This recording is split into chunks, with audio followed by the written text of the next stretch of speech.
Good afternoon. I would like to welcome you to the Krasno Global Events Series. It's great to see you again for our event today on Korea, still a global hotspot.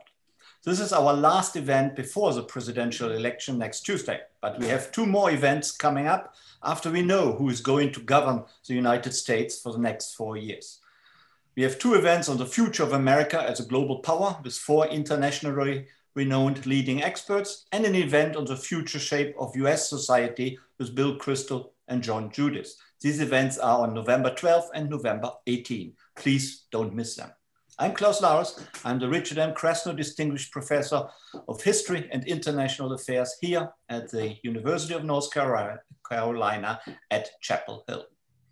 As you know, the Krasno Global Events Series features leading experts from the world of academia, diplomacy, the military, journalism, and many other areas. And we always talk about issues of global concern. We have a wonderful website, as you know, krasnoevents.com. And here you can also find a form to fill in if you wish to be on our mailing list. But you can also just email me and I put you on the mailing list. Let me also remind you of our YouTube channel, that is youtube.com/KrasnoUNC. As you know, we videotape all our events and they are up and ready to be viewed on our YouTube channel. And the last event we had a couple of weeks ago on the Iranian nuclear deal is already up. Please be so kind and subscribe to our channel as well. And of course, watch our videos as often as you possibly can. Tonight, we are dealing with Korea. This is the 70th anniversary year of the outbreak of the Korean War.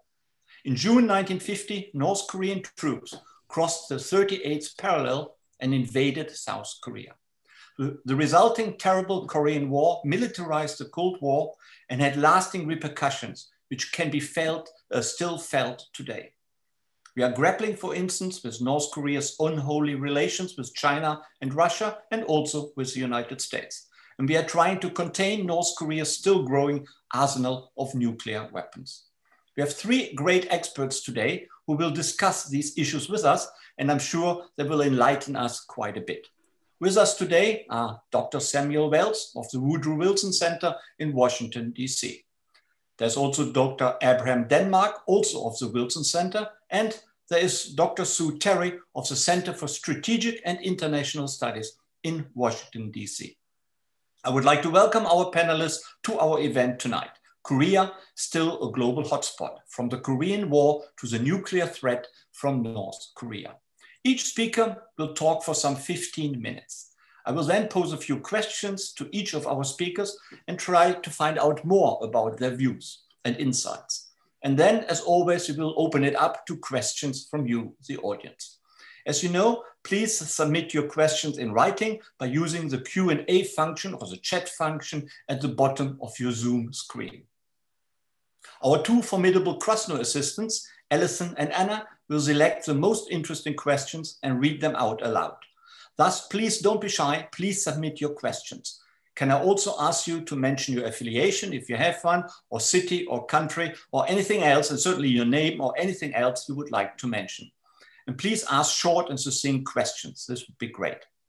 Ladies and gentlemen, it's a great pleasure to welcome our panelists tonight for our event on Korea, still a global hotspot. Our first speaker is Dr. Samuel Wells. Sam Wells and I go back quite a few years, actually.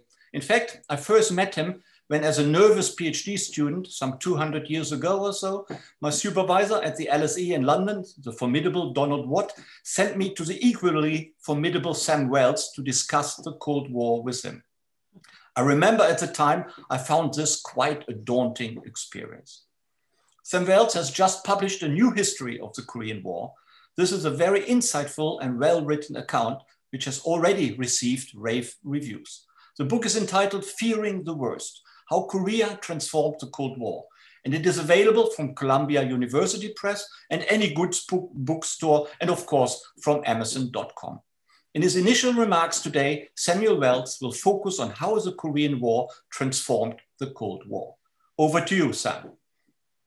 Thank you, Klaus.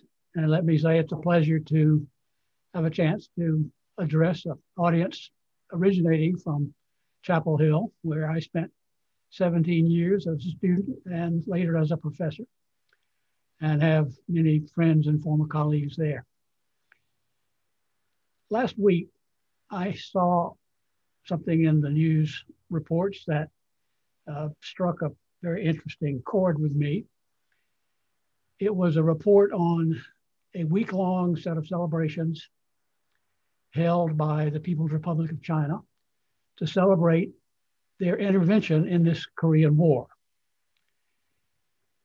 It was pictured, and the narrative was repeated over and over in publications, a movie for the general public to be seen by school children and large numbers of employees at corporate state enterprises who would be encouraged to attend.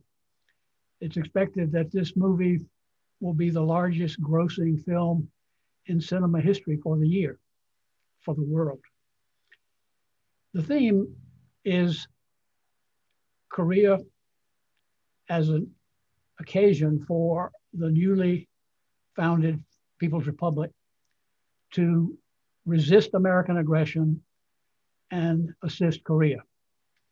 This is the name in their reports and discussions and histories of the Korean War that is given to what we call the Korean War. And it's interesting that in China, the war is treated as a success, and it was one of the ways in which the Wilson Center was able to persuade the authorities in China to open the Foreign Ministry archives and to conduct a joint project with us, which opened a number of documents to scholars outside China. The war to resist US aggression, so-called, is an active part of historical memory in China and is frequently discussed in many fora. The same is true in North Korea, where it's mentioned on almost a daily basis in the press and in all kinds of statements adjusting or justifying the weapons program, the money is spent on those, and the sacrifices that the public has to do in response to American sanctions. By contrast, the Korean War in the United States is frequently referred to in the media as the forgotten war. In part, that's due to the fact that the war was not a great victory as World War II, but was a stalemate. But the war really accomplished quite a lot in shaping both US policy and international security history. I would say the other part of why the war is viewed as Korea as the forgotten war is that it's not viewed in the right context. It's viewed as just another military engagement. And compared with World War II, it really, frankly, does not stack up. But if you view the Korean War in terms of the impact that it had on US global policy, on the shape of the Cold War, which would come to dominate the following 4 decades, the Korean War is extremely important. It is the start of making the United States a committed global power. How did it begin? It began really with Kim Il-sung, the leader of North Korea, requesting on multiple occasions that Joseph Stalin, his patron in Moscow, support an invasion of South Korea in order to unify the peninsula under communism. For a number of occasions, we don't have all the data and we can't really number how many, but over a dozen, Stalin said, no, you're not ready. We're not ready. Then in January of 1950, when Mao Zedong, the leader of the new People's Republic of China, was in Moscow negotiating very hard with Soviet communist leaders for a treaty of friendship and assistance. Stalin changed his mind and decided that he would support the Korean War. And this change of policy on his part was not really explained by Stalin. He wasn't in the habit of explaining his decisions to anyone, much less a 36-year-old Korean leader who was glad to receive the positive answer for change. The invasion occurred. It took the United States by surprise, and equally surprising for most people outside the immediate circle around Truman, the American president, was Truman's quick decision that the United States would intervene to assist South Korea. He felt this was an obligation, despite Korea not having been included in a widely discussed defensive perimeter that was established in speeches earlier in the month. But the US went in with an expectation the war would be limited, that air and naval power could probably help the South Koreans defeat the North. That was very quickly proven wrong. The United States had to scrape and scramble to get enough troops there to defend a perimeter around the port of Pusan. Then in September of 1950, General Douglas MacArthur, who was the commander of Far Eastern troops for the United States and for the allies who had been assembled under the auspices of the United Nations, staged a risky gamble to do an amphibious landing at Incheon. This landing was a tremendous success, a greater success even than the egotist MacArthur would have anticipated. And quickly, the American goals for the war began to expand. And MacArthur received authorization to pursue North Korean troops into North Korea to destroy their combat capacity. As they advanced in a risky way toward the Yalu border with China, the Chinese intervened. And it was this occasion, the actual clash between Chinese troops and United Nations, largely US and South Korean troops, on October 19th, 1950, that the Chinese were celebrating last week. The UN forces drove close to the border and were then, with the Chinese intervention, repelled and driven back to well below the 38th parallel. At that point, the war changed in the eyes of the Truman administration's leadership. There was a panic in Washington and across the United States that with the presumed sponsorship of Russia and the heavy, risky intervention of China, this could change quickly into World War III. It's the fear of this war expanding into China and then against Chinese cities with ultimate intervention of Soviet combat forces that led the United States to stage a massive military buildup. Now, this buildup is, I think, fairly well known to military historians, not nearly as well known to the general public. It involved increasing the defense budget from $13 billion in 1950 to $60 billion in 1952, adding 10 divisions, that is doubling the size of the Army, increasing the Navy by an even greater number of combat ships, and expanding the Strategic Air Command from 48 to 83 groups of bombers. It also transformed the United States' relation with NATO. We sent 4 new divisions to Europe. We created an international staff for NATO, and we named Dwight Eisenhower, the hero of World War II in Europe, as the Supreme Allied Commander for Europe. That's a set of factors, along with the great expansion of the CIA, greatly increasing its analytical capacity, expanding its covert operations by 6 times, that led to the United States becoming a global power. And let me at this point just move to what I would say are the major impacts of the war. This transformation of the policy of the United States being by far the most significant.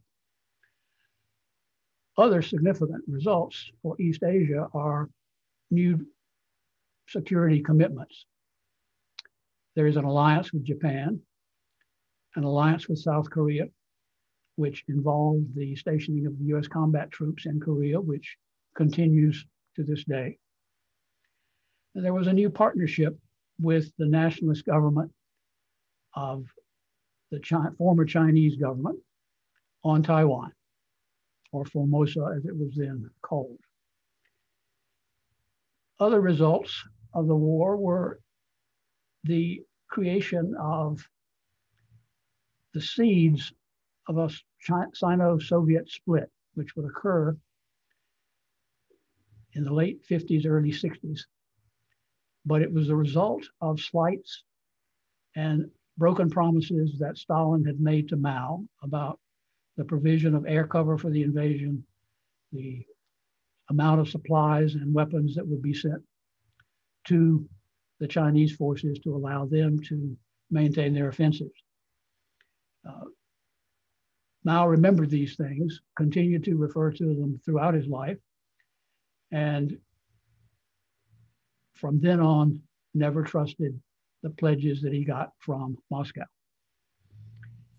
Other results of interest are that the decisions made to end the Korean War, which was an armistice, roughly established at the 38th parallel, created the validity in policy terms of a limited war. And limited war is most of the things we have seen in terms of US conflicts since then. It also created the precedent of no first use of nuclear weapons. That was not viewed as a precedent at the time, but after some of the extensive talk of use of nuclear weapons during the early years of the Eisenhower administration, it came to be viewed as such. And finally, the Korean War created the need and the ambition in North Korea to continue to resist the United States and to shape the regime around protecting the regime's security, which would include, by the late 50s, a desire to have a nuclear weapons program, which the Soviets initially supported and the Chinese later took over as the principal supporters.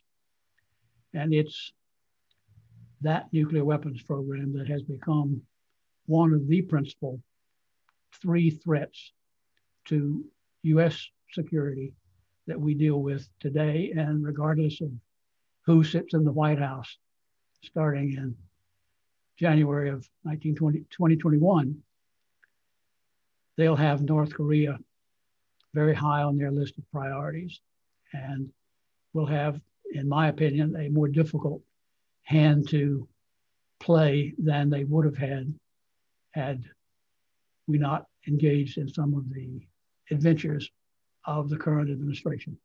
So I'll stop there. Yeah, thank you very much, Sam. That was very enlightening and informative. Let me ask you, regarding the Korean War and the Cold War, it apparently led to the militarization of the Cold War, as I said initially, and did have a deep impact on the development, the further development of NATO. Can you just say something about that? Well,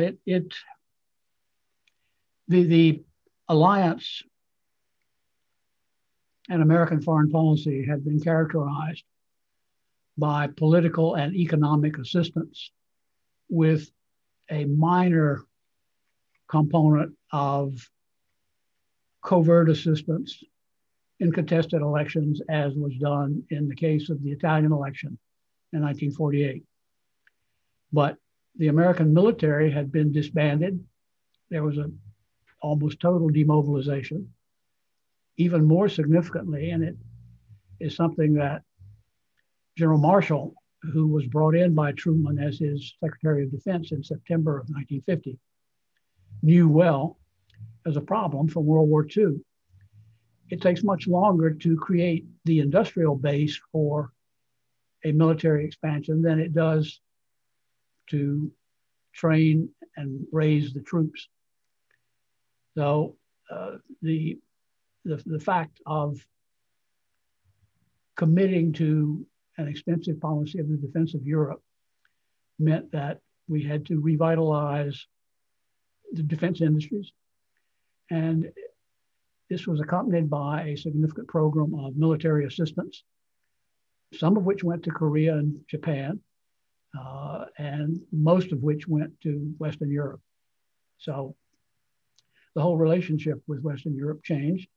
And this allowed the United States to reassure the Germans, the West Germans as they were then, that the United States would defend them and that they should place their reliance on the Atlantic Alliance and not on what the Soviets were urging by public and disinformation means, posture of neutralism in Germany, so that the new Federal Republic of Germany became increasingly tied to the United States. And in fact, I think most scholars would agree that the so-called special relationship we had with the British, which had been significant in World War II and very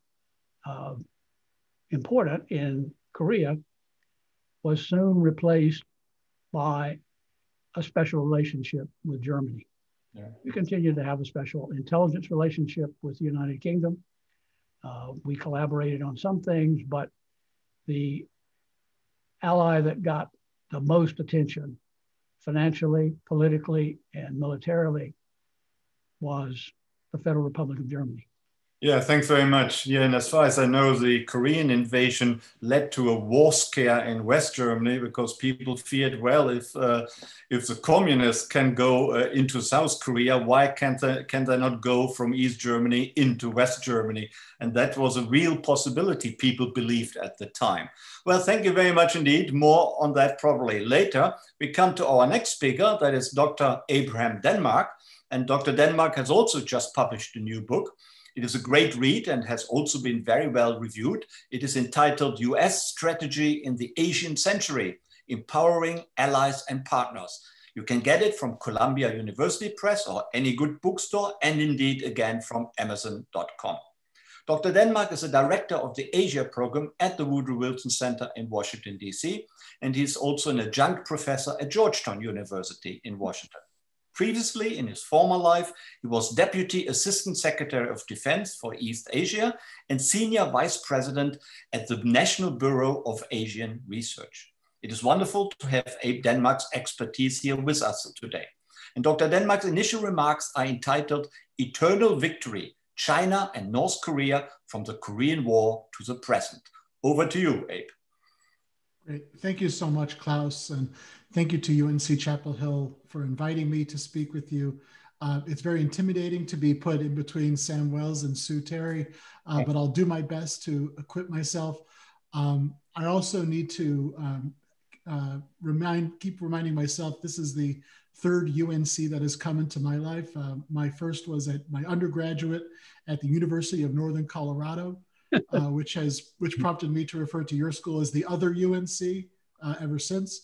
And of course, if you work on Korea issues long enough, you deal with the UN Command, or also referred to as UNC. So depending on where the conversation goes, we're gonna have to make sure that we're defining our terms appropriately. And just before I begin my presentation, I need to add the caveat that these are my views alone, not those of the Wilson Center or of the US government. And I did, as a former Pentagon employee, I'm legally obligated to use PowerPoint at every opportunity. So I'll be sharing some slides to talk about China and North Korea and how they relate with one another. And I'll do that now. Right. And you all can follow. This is a photo to start off with of Chinese so-called volunteers crossing the Yalu River almost exactly 70 years ago. And that's really where my presentation begins, is why did China intervene? Because it speaks directly to how China looks at North Korea and how China thinks about North Korea as it relates to the rest of its foreign policy and approach to national security. So it was mentioned before how China refers to the Korean War, not as the Korean War, but rather as the war to resist US aggression and aid Korea, which I have in Mandarin there. My Mandarin is really terrible, so I won't offend you with my butchering of the tones. But ultimately, Mao's view of the Korean War was through the lens of the political legitimacy of the Chinese Communist Party and views that the United States was inherently hostile to the Chinese Communist Party. So as Sam mentioned, after some initial skepticism, both Mao and Stalin initially approved of Kim Il-sung's plan to invade the South in May of 1950. But at that time, they only offered some material support for North Korea's Korean People's Army, the KPA. And so Mao's calculations between May and October of 1950 changed. And the way it changed, I think, speaks directly to his views of the war. His calculations were informed by perceptions, as I said, of US intentions to undermine the still consolidating PRC, which had been proclaimed less than a year previous. In fact, battles between communist and nationalist forces continued into May of 1950, the very month that Mao decided to approve of this of the war. Mao feared that the United States would attempt to overthrow his nascent regime, and these fears were inflamed in June of that year when the United States deployed the 7th Fleet to Taiwan, to the Taiwan Strait, to deter both sides, but more the communist side, of the Taiwan Strait, to attempt to take advantage of the US focus on Korea. Yet Mao saw it as a possible prelude to invasion. Mao's concerns deepened significantly in early August after US forces turned the tide of the war at Busan and began to rapidly move northward as the Korean People's Army collapsed. Mao feared a two-front war, with American forces invading from the north via Korea and with nationalist forces from Taiwan in the south. Facing what he believed to be a burgeoning strategy to envelop and undermine the young PRC he had founded less than a year previous, Mao acted. Thus, China's propaganda referring to this the war to resist US aggression and aid Korea. And they continue to refer to it that way to this day. Mao sought to use the war to challenge American power in Asia, to project China's rise as a regional power, to strengthen domestic support and legitimacy for the Chinese Communist Party in the aftermath of a devastating civil war, to mobilize the Chinese people around the party and the so-called New China, and to propel the vision of China as the driver of perpetual revolution across Asia and as the defender of the East from the West. So for China, the Korean War is viewed both then and now as both necessary to protect the nascent PRC from a direct threat and as a dramatic victory for the Chinese Communist Party against hostile Western imperialism. And so there's two pieces of Chinese propaganda from the Korean War that I think describe this approach quite well. On the left, we see a Chinese volunteer and a KPA soldier stepping on an American soldier who really looks more like a goblin or some sort of monster, who is attempting to burn and bomb Beijing from across the river.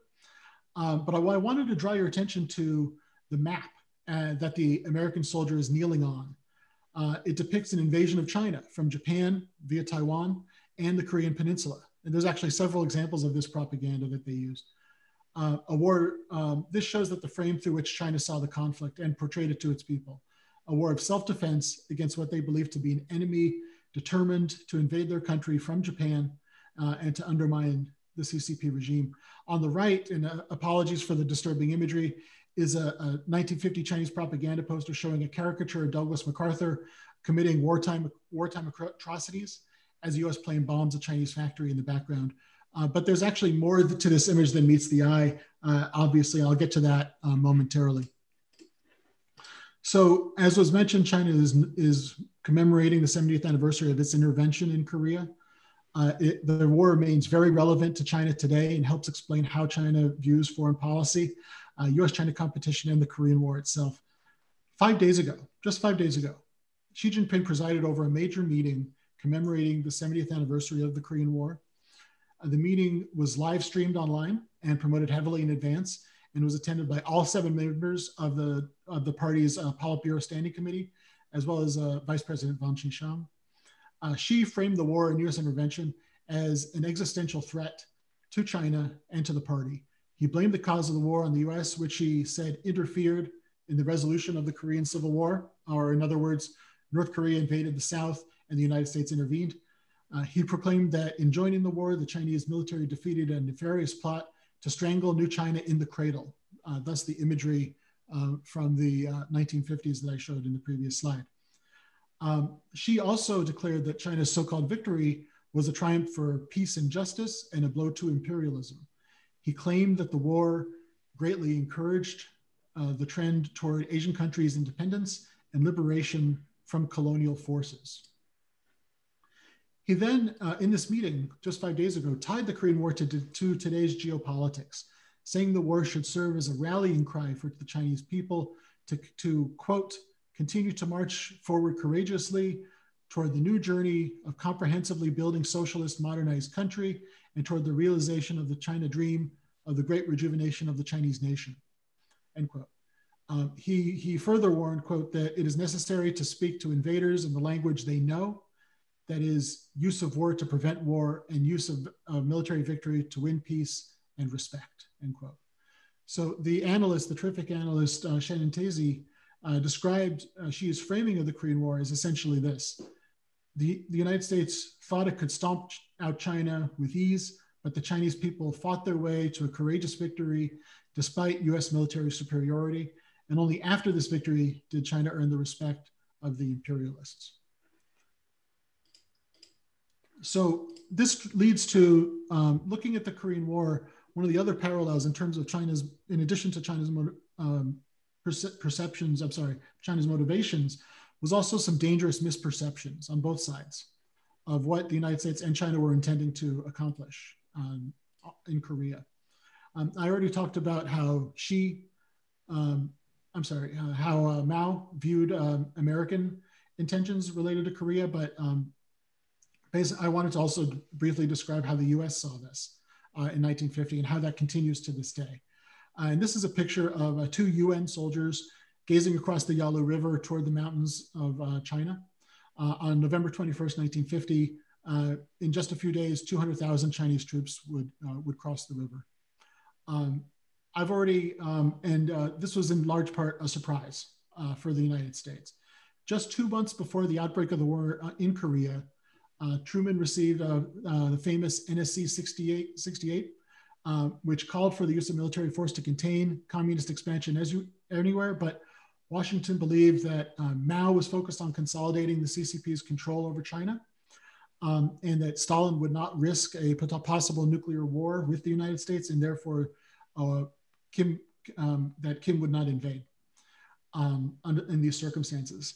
Later, on October 12th, 1950, a CIA memo, since declassified, concluded that, quote, while full-scale Chinese communist intervention in Korea must be regarded as a continuing possibility, a consideration of all known factors leads to the conclusion that, barring a Soviet decision for global war, such action is not probable in 1950.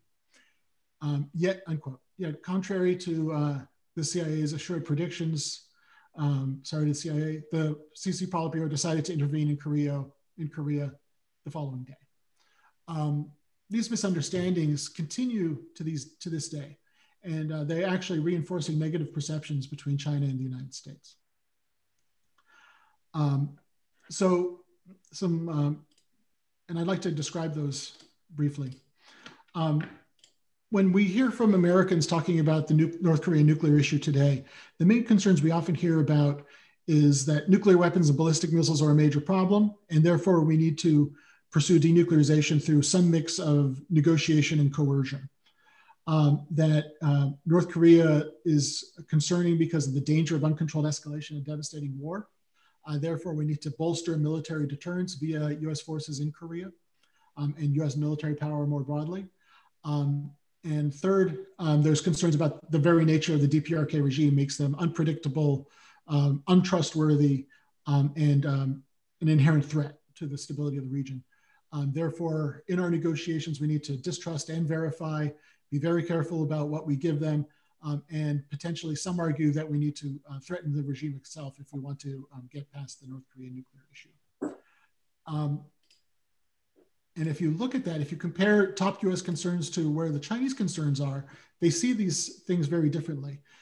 They're concerned about the outbreak of war and instability, but just as much from the outbreak of war from the United States, caused by the United States, not only North Korea, they see us as concerning and untrustworthy, prone to conflict as well. Whereas we're concerned about concerns of escalation. The PLA doesn't have the same concerns of escalation that we do. They are worried, however, about encroaching American power and that dynamics in the Korean Peninsula could be used to facilitate American power in Asia. And while we focus on the DPRK regime as a problem, they see both the United States and Korea as a problem, that we're both untrustworthy, we're both prone to conflict, and that China needs to manage both in order to prevent either war or instability.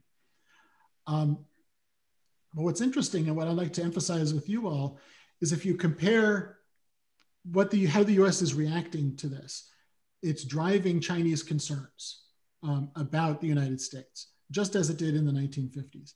That as the United States pursues denuclearization through negotiation and coercion, Chinese reactions tend to see this as not terribly realistic, expecting full denuclearization without any major concessions on the United States. That they say that the fundamental issue is not nuclear weapons, but rather the hostility that the United States has for North Korea, and encourages us to address those fundamental issues rather than what they see as the symptom of North Korea's nuclear weapons. They also will often say that China developed nuclear weapons in the 1960s, and that didn't stop the United States from engaging with them about a decade later. As we build up our efforts to deter North Korea via USFK and elsewhere, the Chinese interpret this as evidence of American hostility towards China. It raises their concerns of encroaching American power and drives their perceived need to dissuade or deter what they believe to be American militarism. And finally, in addition to the distrust that we have in terms of engaging the regime, they seek to try to reassure and preserve the regime, try to work with the regime and encourage them to reform along China's lines. In many ways, many Chinese scholars that I've spoken to tend to see North Korea in a similar position as China during the Cultural Revolution. And they just need a reformer like Deng Xiaoping to get them into a more modern era. So finally, I'd like to bring this back to Xi Jinping and the current day. As a final demonstration of how deeply China's interpretation of the Korean War continues to shape Beijing's view of the peninsula and of the United States today, I would draw your attention not to the speech that Xi Jinping gave 5 days ago, but rather a speech that he gave 10 years ago in 2010 as vice president. He presented the conflict as the natural culmination of China's triumphant retaliation against the imperialists who had held China down during the century of humiliation, which had only ended in 1949. He also offered a compelling underdog narrative of a still impoverished country overcoming the wealthiest power in the world, and made clear his views that the Korean Peninsula remains critical to the security of the People's Republic of China. In the quote I've translated on the slide, she draws a straight line, as you'll see, between 1950 and today. Although some Chinese policymakers, netizens, and scholars increasingly view North Korea as a troublesome liability for China, and some see South Korea in a more positive light, the fundamental necessity of maintaining the Kim regime to provide a strategic buffer for China from the United States remains the guiding principle of China's Korean policy. Burgeoning competition with the United States is only likely to intensify this view, as Beijing clearly prefers the current political stability and the current balance of power on the peninsula, and would likely view dynamics on the Korean peninsula through the lens of US-China competition, opposing any effort by the United States that it believes would destabilize the DPRK regime or tilt the regional balance of power to America's favor. In fact, earlier this year, I wrote an article arguing that if Xi Jinping's, remarks on the Korean War during this current remembrance of the war, if the rhetoric is dialed up, if they really lean into the rhetoric on the Korean War, that would reflect, I think, Beijing's recognition that its relationship with the United States is likely to remain competitive, if not hostile, for the foreseeable future, and that they're likely seeking to prepare the Chinese people for a long and painful period of confrontation with the United States. And so I'll stop there. Looking forward to the discussion. Thank you so much. No, thank you. Thank you very much. That was most interesting. So basically, China sees, as is always said, and as you confirmed, North Korea as a buffer state, which they cannot give up. They have to stabilize it. So essentially that means North Korea can do what it wants in its politics because they can always rely on Chinese support. Is this correct? I think largely. The view of China's view of North Korea is more complicated than that. There's different pockets in China. Some look at the sacrifices that China made to preserve North Korea. Some look at the ideological sympathies. Some look at the geopolitics and the need to prevent American power from getting at China's doorstep in the north. But overall, they see North Korea through the lens of US-China competition, I think is the way I tend to put it. And so China does try to restrain North Korea. They don't like when North Korea tests nuclear weapons and attacks the South and does all those things, those destabilizing things. But they've proven time and again that eventually they'll back up North Korea. As Victor Cha has said, they'll be North Korea's defense attorney in the international realm, because ultimately its calculations are that it needs the Korean peninsula to remain divided, and it needs to keep the Americans at bay, and North Korea is the best vehicle to do that, despite the discomfort that they likely have with the nuclear weapons and with the Kim regime itself. Mm-hmm. Thank you. So in 2017, I believe President Trump tried to use China and Xi Jinping in his policy towards North Korea. So that never really had any prospects of success then. Well, I think the Trump administration that first year should get some credit for getting China on board with some pretty significant sanctions on North Korea in ways that hadn't been done before. But China is always going to be concerned that a degree that intense economic sanctions could trigger the collapse of the regime, which is something that they want to avoid. So they will pursue economic sanctions to keep the Americans satisfied because they see they need to manage us as well. But they'll pump the gas, they'll put in enough caveats so that they can keep the North Korean regime going economically and politically, so to prevent a collapse of the regime. Mm-hmm. And so ultimately, they'll go along partially with the United States to placate us a bit, to teach the North Koreans a lesson. But at the same time, they won't go so far as to risk the collapse of the regime. Okay, thanks very much. I'm sure we will talk much more about that in the Q&A period. We come to our third and final speaker today. That is Dr. Sue Mi Terry. Sue Terry is a senior fellow and the career chair at the Center for Strategic and International Studies in Washington, D.C. And she also is an adjunct professor at Georgetown University in Washington.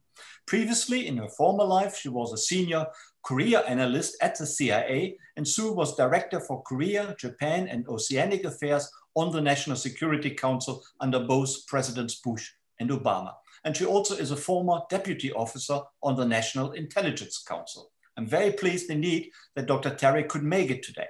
Sue's initial remarks are entitled Assessing the North Korean Nuclear Threat, Intentions and Capabilities. Sue Terry. Thank you so much. I'll try my best to follow two very excellent presentations. I suppose my presentation will in fact address why it is that North Korea is indeed still a global hotspot. So let's begin by first talking about North Korea's intentions, which is not necessarily an easy thing to assess. Having followed North Korean issues, a country that in the intelligence community, we called it hardest of hard target countries. Having followed it as an intelligence analyst, as you mentioned, spending a number of years at CIA, and then as Deputy NIO, National Intelligence Officer for East Asia at the National Intelligence Council, and a little bit of a policy stint at the National Security Council, I have to be, and then, academia and now as a think tanker, I will be the first one to say that getting at the truth about North Korea, particularly understanding regime intentions, is quite difficult. I would say because first of all, I think we should acknowledge that North Korea is truly a unique country. I know a lot of folks love to say the country they're studying is truly different and unique, but I think any assessment of North Korea must start with that realization that truly North Korea is without equal in the world. The one that Kim Il-sung and Kim Jong-il have built, and the one that Kim Jong-un is now continuing as the world's sole, the only communist Confucian hereditary dynasty, world's most isolated, nationalistic, Kurdish nation. It's repressive, as we know, totalitarian system. It has a distinction of having gone from an industrialized state in 1945 to where it has experienced famine in the mid-1990s. It is the most militarized society in the world, right? Possessing the world's largest military manpower in terms of military power, in terms of its manpower and defense spending, proportional to its population and national income, right? One of the most distorted economies in the world, country that still spends billions of dollars in armaments when they're experiencing persistent food shortages and living standards is still among the lowest in the world. Yet, ironically, North Korea is still a very influential regional actor, I would argue, proportionate to its economy and its territory because of its formidable military power and capability. And I do think that US and the regional response to the North Korean challenge has been rather poor. And I think that is ineffective. And it's in no small part because of our understanding of the inner workings of the North is poor. And I'm not going to here even talk about the intelligence, which is a whole separate presentation. We could talk another day about this. But in addition to sort of lack of intelligence, if you will, in terms of regime intentions and so on, I think there's a lack of understanding of the regime. So there's a lot of misreading of North Korea's intentions and capabilities. And not unlike what Dr. Denmark just talked about with massive misunderstanding that occurred between US and China during the Korean War. So with that long caveat, let me just say why it's, why I just talked about why it was so difficult to get at regime intentions, but let me talk about what I think is talk a little bit about regime intentions, its goals and priorities. And then I'll talk about a little bit about the capabilities and the domestic situation and where we are headed. I think with everything I just said, I think still it's pretty non-controversial statement to now say that highest priority for the North Korean state has always been and continues to be regime survival, right? In the face of what it perceived and still perceives today as an extremely hostile security environment, a perception that was exacerbated by the sudden collapse of the Soviet Union and its client states between 1989 and 1992. So all important priority and goal of the North Korea state has been gaining international acceptance of North Korea as a legitimate and full-fledged nuclear power, because its leaders are convinced that no other nation, not even United States, would dare to attack or even significantly undermine a state that is armed with the ultimate weapon. So to this end, Pyongyang has relentlessly and systematically pursued nuclear weapons in the face of international condemnation, sanctions, and so on. At the same time, I would argue that North Korea's pursuit of nuclear weapons cannot be explained away only as a defensive reaction to external threats and stimuli, the so-called hostile policies of Washington and Seoul they love to talk about. Aside from the obvious strategic benefits of deterring US and South Korea, which have powerful conventional forces poised along the DMZ, the possession of nuclear weapons has been an important tool for internal legitimacy and a point of national pride, which justify deprivations of ordinary citizens in order to support the military and the state. And nuclear weapons dramatically also raise, I would argue, North's clout in world affairs, allowing basically an impoverished state to be treated as a regional and global power. So the North sees possessing nuclear weapons as an essential for its security, national identity, and achieving power and prestige on international stage. And as Dr. Wells mentioned, North Korean leadership did not just embark on the nuclear path on a whim. They began like in late 1950s, initially with the assist of Soviet Union and then with China. So when one considers North Korea's long history of nuclear development, this, which culminated in the first nuclear test in October 2006 and the sixth nuclear test in 2017, this strongly suggests that it's highly unlikely that the North can be cajoled or persuaded into giving up its nuclear arsenal, or that it treats nuclear weapons as a bargaining chip. And that should not be hardly surprising, because I don't think many states have voluntarily ended nuclear program. South Africa, Libya, Brazil, some other states like Kazakhstan, Ukraine, but typically following regime change. The point is, North Korea has pursued nuclear weapons for a multitude of pressing reasons since its founding, and even at considerable risk and isolation and sanctions. And it's probably highly unlikely they would negotiate away an instrument that was long perceived to offer possible dominance on its struggle against the South, and guarantee protection and ultimately survival in the face of what it sees as a global hostility. And if the regime needed any more justification, Kim Jong-un and now Kim Jong-un's determination to maintain nuclear weapons have been only enhanced by examples such as Libya, where the West first convinced Gaddafi to abandon its WMD program and then backed the revolt that ended up killing Gaddafi. But beyond North Korea pursuing nuclear weapons for a multitude of reasons, what else does the regime intend to do? I think this is a harder question to answer. Let me just elaborate further from Dr. Denmark's really excellent points regarding US threat perceptions of North Korea. So from the United States, I think from US's perspective, one concern is that once Kim perfects the nuclear arsenal, in addition to posing a direct threat to US homeland, the concern is that the North could try to blackmail the US to decouple US from South Korea and force Seoul to make concessions. And the concern is that if the North is emboldened by having the capability to attack the United States with a nuclear weapon, perhaps disruptive and lethal provocations, including conventional attacks and cyber, would actually increase instead of achieving peace on the Korean Peninsula.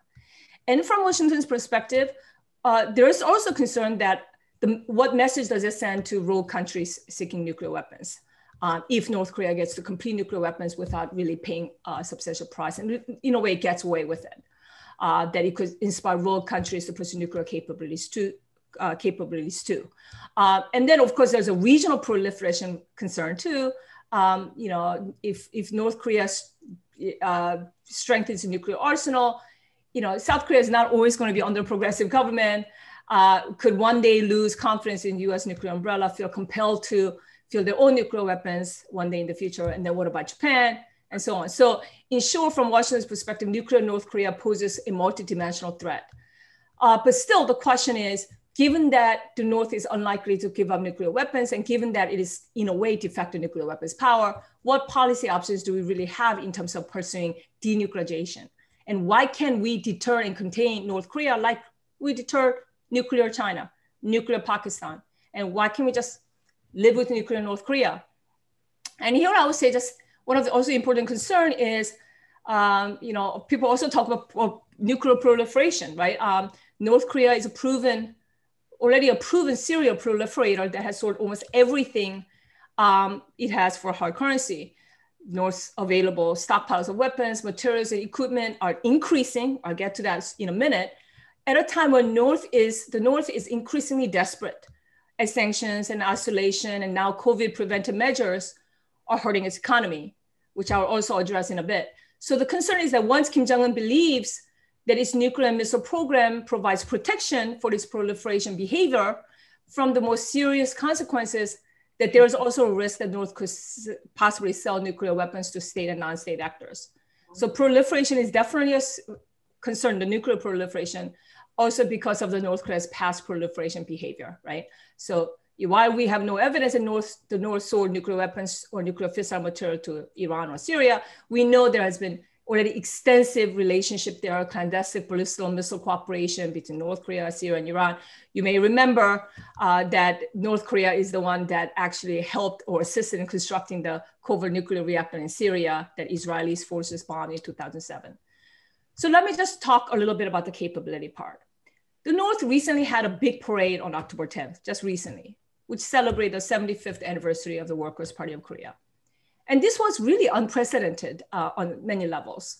Although Korea watchers expected this to be quite big, but we saw really more North Korean technology, both conventional and WMD, than ever before.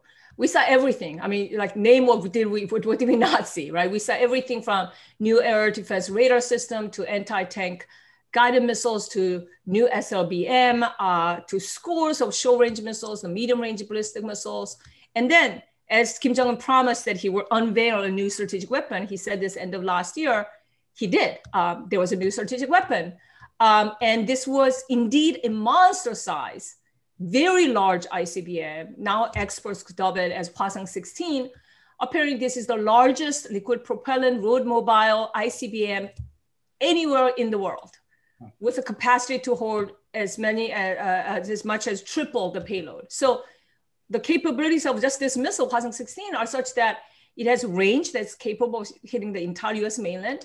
There's very large advanced payload section on this missile, both in terms of size and mass.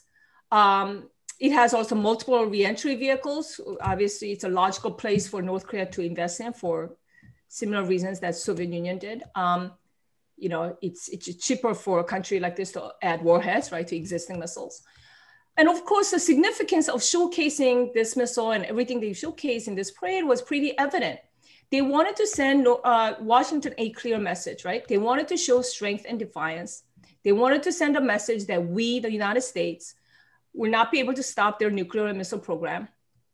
In fact, they wanted to show us that they have been making incredible progress on their nuclear missile program and their delivery system.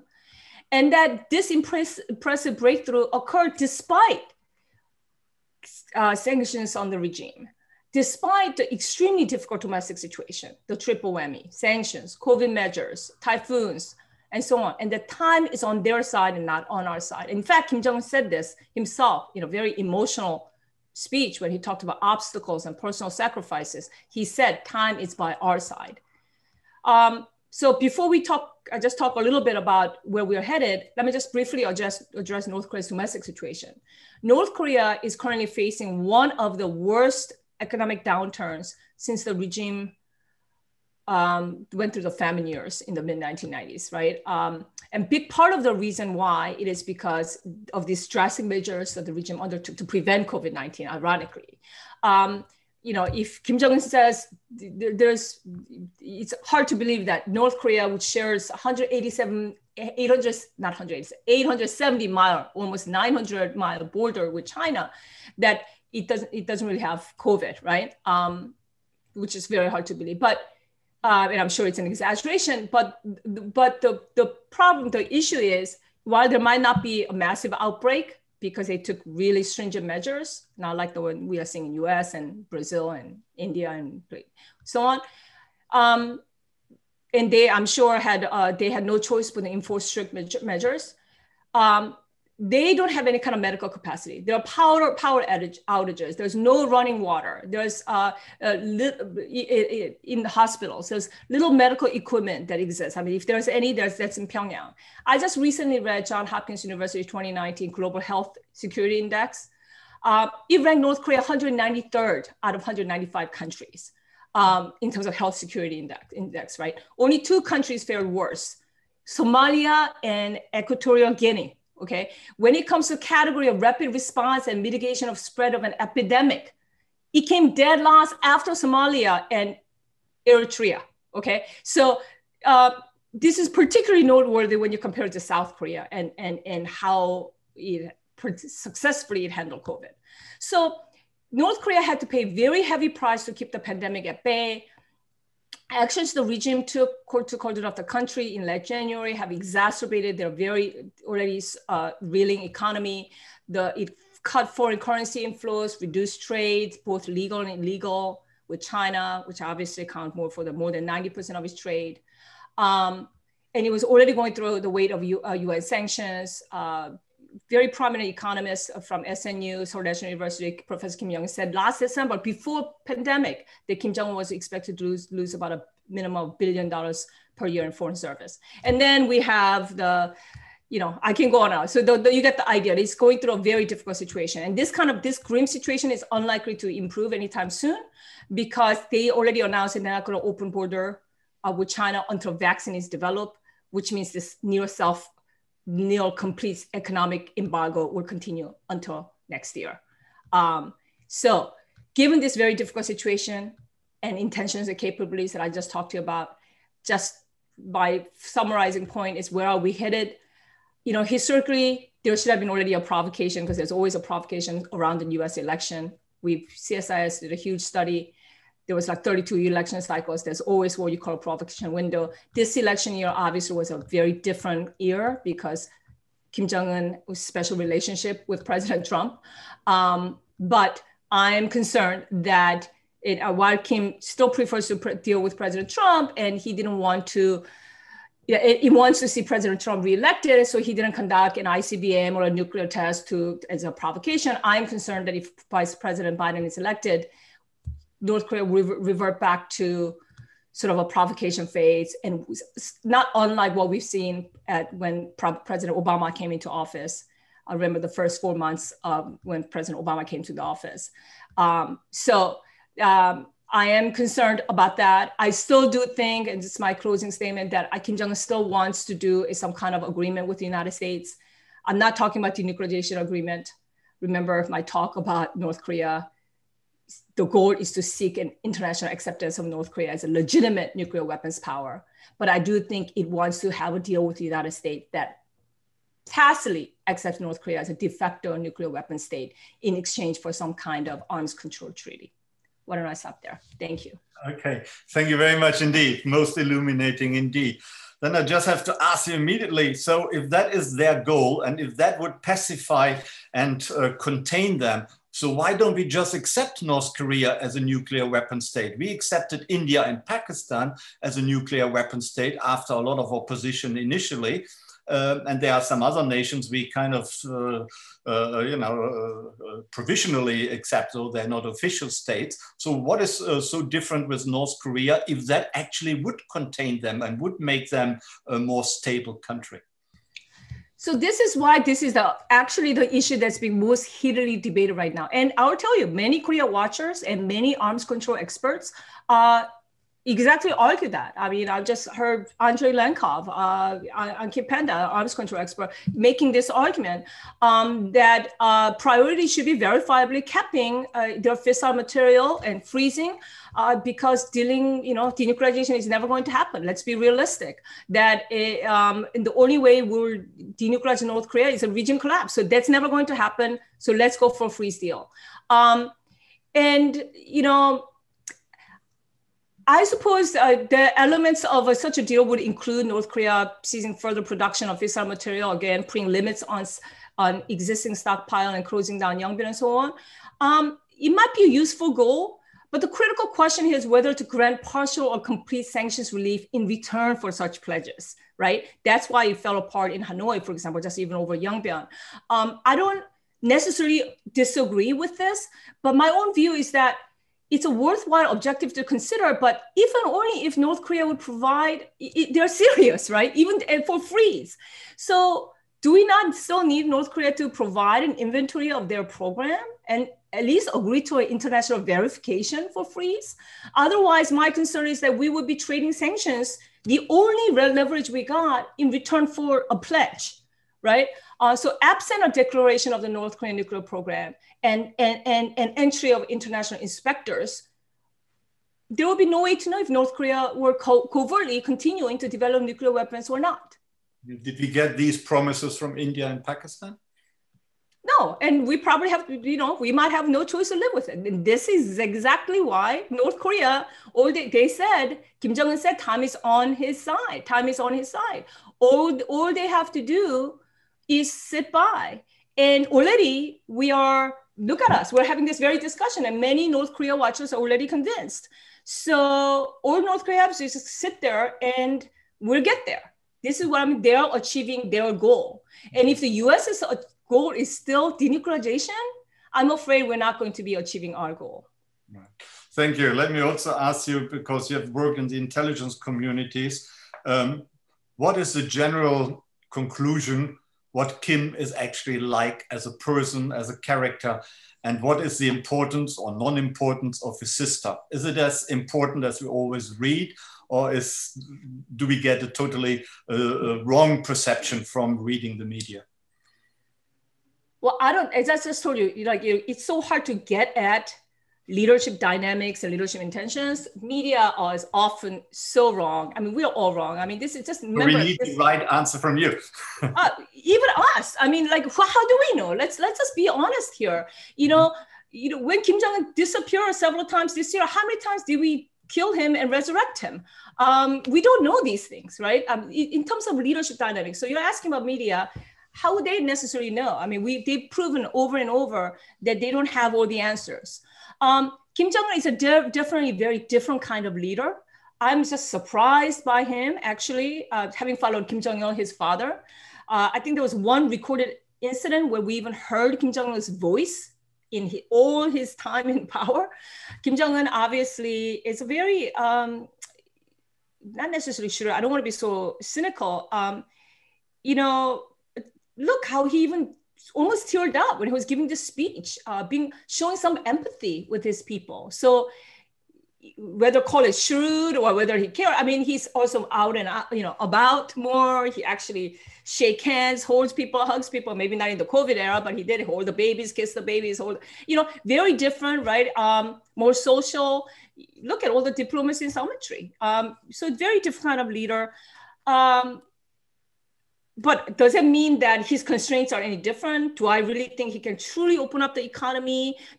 That is a different question, because that will lead to a different set of questions like, can North Korea afford to do that? Can North Korea afford to truly let information flow into North Korea and open up its people to outside world and information? The role of his sister, I think she's an important person in that she is obviously the most trusted person for Kim Jong-un. Trusted, confidant, advisor. She had an important role earlier this year when she seemed to be, in a way, in charge of certain things, particularly inter-Korea relations, although she has stepped back from now. But she's his confidant. So she's a very important person. And let me just address this. In terms of instability, potential instability, Kim Jong-un's health is still the greatest wild card. Just because he's alive and well now, it doesn't mean it'll always be that way. I mean, he is 5'7", 300 pounds, clinically obese, with a family history of all kinds of illnesses, diabetes, so high cholesterol. That's still the wild card. And I would say his sister, as the confidant and sister, and has this Baek-2 bloodline, still is one person that could potentially succeed him, since his children are very young. So even in that sense, she's a very important figure. Okay, thank you very much indeed. The Korean War officially still has not been concluded. It's still going on. There's an armistice which was concluded in 1953, but it's still going on. Sam Wells, were there any attempts during the Cold War to actually come to a final settlement of the Korean War? And why didn't they succeed?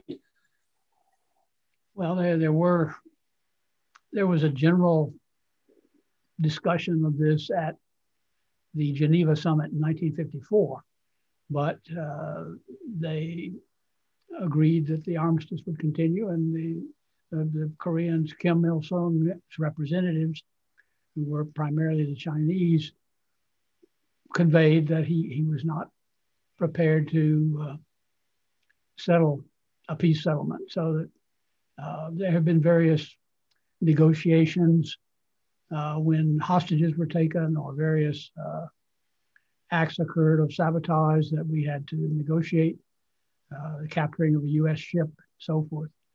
People will remember Jimmy Carter going to North Korea and Clinton himself going, and Dennis Rodman going on multiple occasions to essentially talk basketball with Kim Jong-un, but also to negotiate a few things on the side. And the basketball seems to have been entertaining, but the politics didn't go anywhere. So basically, there's been probing and some back channeling, not nearly as much back channeling as there has been with the Syrians or the Iranians, but it always runs up against exactly the things that Sue Terry is talking about, that we're concerned and focused on the nuclear weapon capacity ever since the early 90s. And this is the major insurance policy for regime survival that North Korea has. So, thank you very much. Abe, Denmark, we recently had these very dramatic summits, between Trump and Kim. Some people highly praise them as, breakthrough to something new. Other analysts have highly condemned them, said it's a lot of nonsense to have these summits without having having gotten anything in return before the summit. How would you judge them? Were they good and sensible, or were they really quite negative? Well, at the time, I thought that I was okay with them if they were part of a broader strategy. If they were part of an effort to get major concessions from the North Koreans. The theory was that previous negotiations with North Korea had failed because we weren't meeting with the so-called decider. So this was the opportunity to meet with the one person in North Korea who could make major decisions. But nothing happened. And subsequent reporting, writing by John Bolton, among others, showed that there was actually very little substance to the president's intentions, that really it was a very much a publicity effort rather than a serious diplomatic effort. So I think it was a mistake, both because it didn't result in a substantial diplomatic progress, but also because it gave Kim a significant amount of international legitimacy. By meeting with the American president and putting himself on the same level as the American president, he's able to go back to his people. He's able to show the rest of the world that he's being greeted as a head of state, as an international leader, and that nuclear weapons and all those things could bring about those benefits. And I think there's an honest question to ask: if North Korea didn't have these nuclear weapons, if North Korea wasn't building these missiles, would President Trump had met with a country that's as low in the economic and human rights rankings as Sue Terry was talking about, right? But because of these nuclear weapons, because of these capabilities, he was able to get these meetings, and President Trump played into what Kim was trying to accomplish with these things. So ultimately, I'm fine with meeting with the leaders, including with Kim Jong-un, but it needs to be part of a deal. It needs to be part of real, substantive, significant diplomatic progress, not a photo op. But did that international recognition which he received because of the summit did not make him a little bit more stable, a little bit less unpredictable by being more accepted? Would it not have calmed down his ego? Would it have made him more stable? I don't know if he needed, in terms of ego, I think when you're the son and the grandson of Kim Jong-il and Kim Il-sung, I don't know if your ego needs any more boosting. And when you're basically the only absolute monarch left in the world with literally no restraints on your power other than informal politics, I don't know if meeting with the president is going to constrain you one way or another. I think if he has been constrained, it's been because out of his own calculations about his own interests and those of the DPRK, rather than whatever salving meeting with President Trump had brought for him. But if you look at it, Kim had not met with a lot of senior international officials, but in the lead up to his first meeting, he met with Xi Jinping. Since then, he's met with several international leaders, including with the South Korean president. I'm not saying that any of these meetings are necessarily good or bad, other than if they're not part of a process, if they're not part of an effort to get real diplomatic progress made and real progress made on the nuclear program, then we're not getting a lot out of it other than the photo op. Okay, thanks very much. And perhaps a final question to Sue before we open it up to Q&A. Other countries, not the United States, but other Western countries like the UK, like the EU, like Germany and Sweden, they do have diplomatic relations with North Korea. And of course, South Korea has also good relations now with North Korea. And do these diplomatic contacts help us? Do we know more about what is going on in North Korea, and have they had a positive impact on how to, steer and maybe shape Kim's policies to some extent? I do think if there's diplomatic impact relationship, it is true. It's any relationship that there's with North Korea, we can always gain information, right? I don't want to necessarily get into, but I mean, because it is such an isolated country, and because, for example, running a human intelligence is very hard when it comes to North Korea. And I just talked about beginning of the program, just in my talk, how difficult it is to gather intelligence. I think any kind of relationship there is with North Korea, and you can gain some information out of North Korea, it's a good thing. But in terms of shaping North Korea's policy, I'm afraid that even South Korea, look how hard they're trying, how hard President Moon has been trying.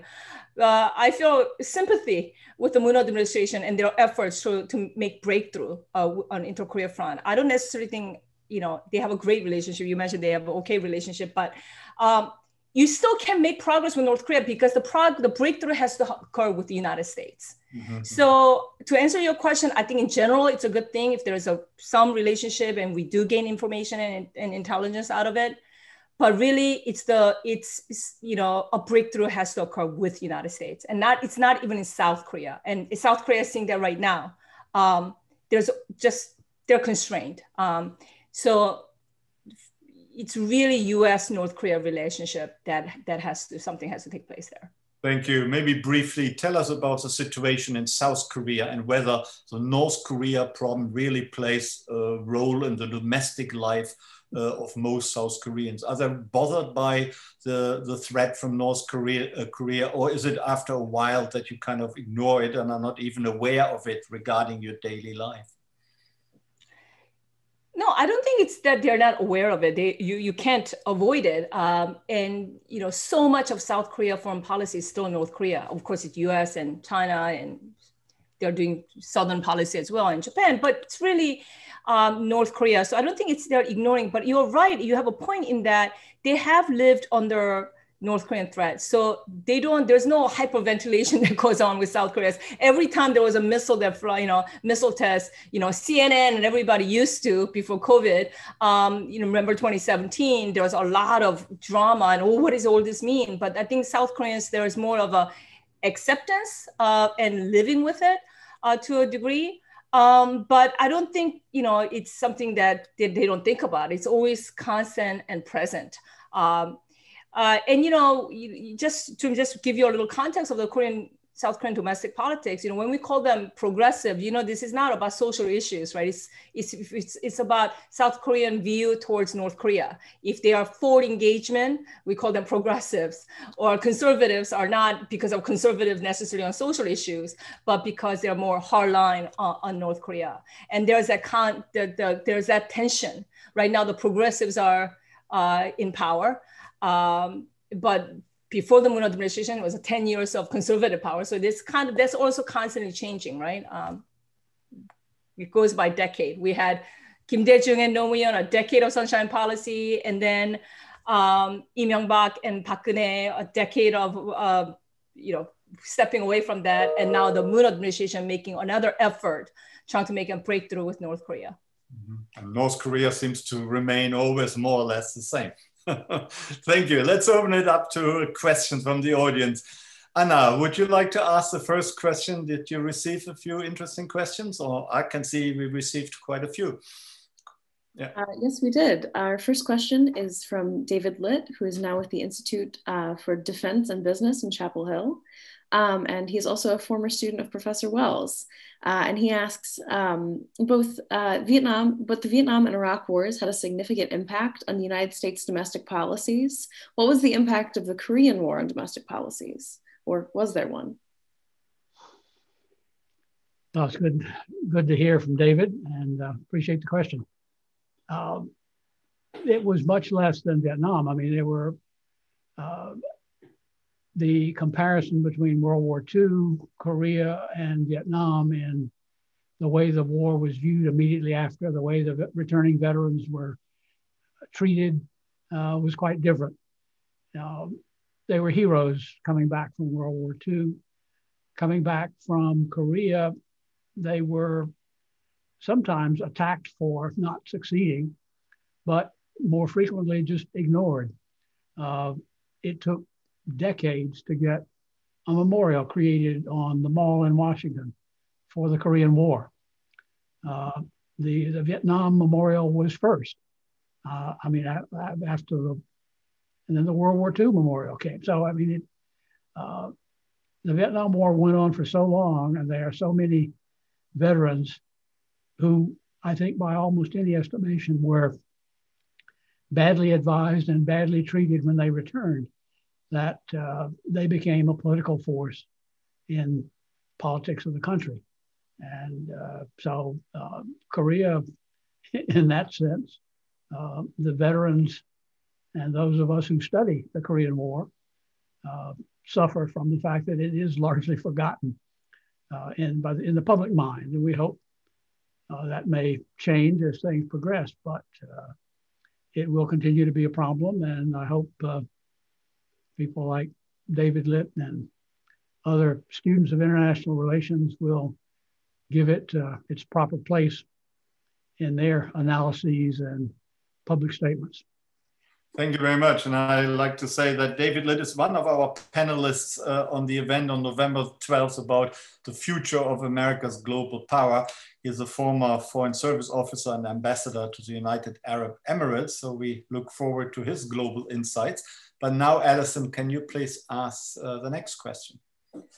Of course. So Dave Sidor is wondering, so starting with the Monroe Doctrine and later intervention in the Western Hemisphere, the US has asserted that it has a sphere of influence, which it will protect. Why then does the US refuse to recognize a Chinese sphere of influence? Yeah, Abe, please.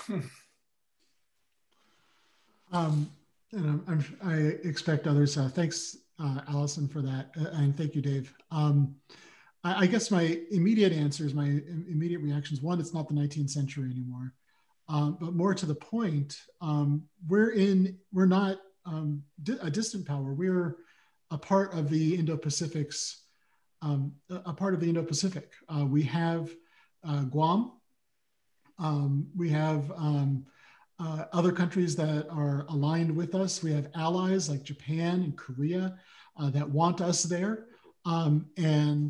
So the fact is, we're not invading some sort of rightful Chinese sphere of influence. We're part of the region, and therefore, I think we have every right to be there. And if you talk to Chinese officials, if you look at Chinese statements, they kind of go back and forth on this. And sometimes they say they welcome American role in the world. Other times they talk about Asia for the Asians. But my reaction to that is I don't think it's up to China to welcome us or not welcome us. We are part of the region. And the rest of the region, most of the rest of the region wants us to be there. And as China has acted with greater assertiveness in the last few months and years, more countries are wanting us to be there even more. Just look at what's been happening with India, as well as with Japan and Korea over the last few years, and you see the results of that and why the United States still remains engaged in the region. Thank you. Referring to the whole region as Indo-Pacific is kind of new. It's an idea which came up during the Trump administration. Does that make sense, or is it just a kind of populist term?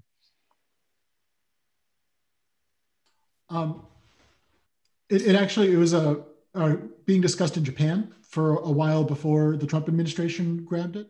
I think it makes sense to talk about the Indian Ocean, the Pacific Ocean together as linked, as a linked region.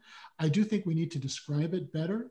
I've been in conferences, including in Korea, in the pre-COVID times, when very learned Korean scholars asked me, you know, we're not a Pacific power, we're not in the Indian Ocean, so what's the role for Korea in the Indo-Pacific strategy?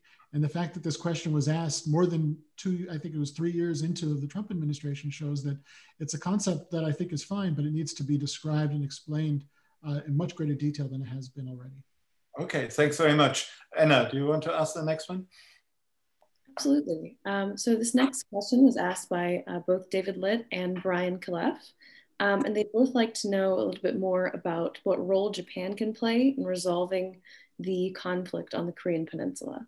And I think this was for Dr. Terry.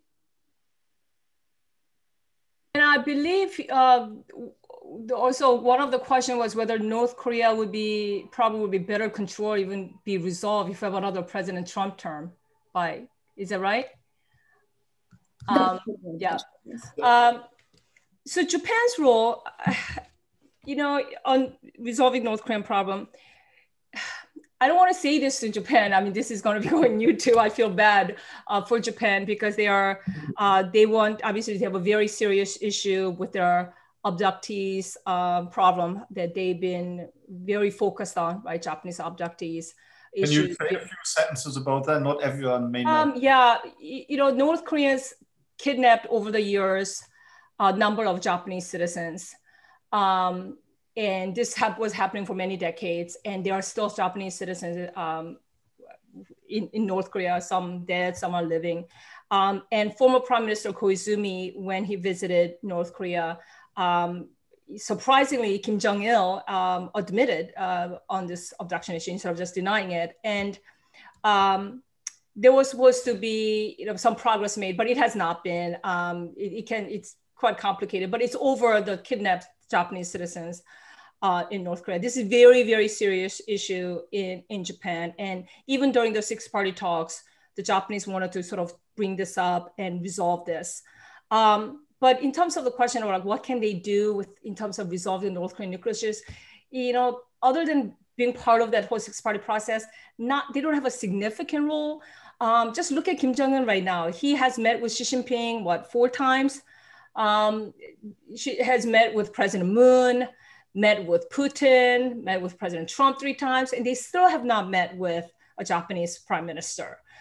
So basically North Korea is giving a big hand. He's saying, don't, you know, talk to my hand to the Japanese. So right now they don't have a huge role, potentially, perhaps way into the future when there is unification.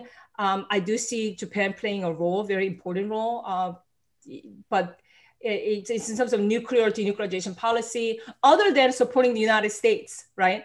Former Prime Minister Abe was very close to President Trump. And, you know, if you read Bolton's memoir and others, they played a sort of a role, Prime Minister Abe played a role in terms of, you know, because they're more hardline when it comes to North Korea to say, you know, don't give up sanctions too easily, don't sign a bad deal. Even before President Trump went to Hanoi, you know, sort of Prime Minister Abe right by his side, sort of whispering in his ear, making that call. So in that way, you know, they are with the United States in terms of putting pressure on North Korea. But in terms of like making progress on the denuclearization front, other than that, I don't see a huge significant role for Japan.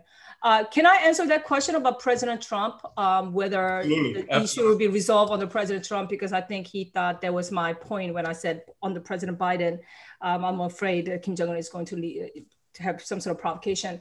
I don't think North Korean issue is going to get resolved under President Trump. But this is not a Republican or a Democrat issue. I don't want to, you know, fault President Trump necessarily, because as Dr. Denmark talked about, North Korean issue has been ongoing, nuclear issue, since early 1990s. President Clinton couldn't solve it exactly, right?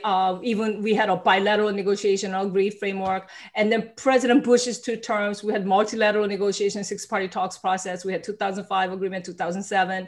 President Obama, strategic patience for, you know, 2 terms. And now President Trump actually having met with Kim Jong-un 3 times. again, I go back to my earlier presentation in terms of trying to achieve denuclearization and resolving the North Korean issue that way. I don't think it'll be achievable. What about President Biden? I don't necessarily think it'll be achievable under President Biden. I don't think he will rush into a summit. It'll be a different approach. President Biden's dilemma would be how to avoid strategic patience part 2, version 2 or 2.0, because strategic patient had its own problems too, right? Because while we were strategically patient, North Korea advanced its nuclear and missile capabilities. So again, it's not one president's problem or one administration's issue. North Korea is a hard issue to solve or resolve. I don't think it'll be resolved. Okay, thank you. Alison, please. Yeah. Joseph Holmes is wondering if any of the panelists have any thoughts on why the US and the Soviet Union were unable to implement Korean unification after World War II. That's a question for Sam, isn't it?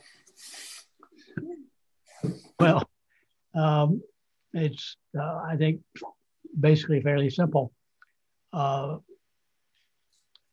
United States wanted to have elections to unify Korea that would be supervised by the United Nations. And the Soviets objected, and the North Korean leadership was whispering in their ear and saying, this is a very bad idea. And all sorts of pressures on the Soviet side came down on the government, and there was simply not any way that they just canceled the meetings of the commission that was supposed to arrange the elections. And gradually, the Soviet regime, the Soviet occupation forces in Korea promoted Kim Il-sung over the leaders that had much greater following and had remained in Korea. During World War II, Kim had been a guerrilla and leading a small guerrilla band, but he was first with the Chinese and then later was part of a Red Army unit in Manchuria. And so Kim got the attention of the chief political officer in North Korea, along with the occupation general. And this officer and his deputy groomed him to take over in Korea.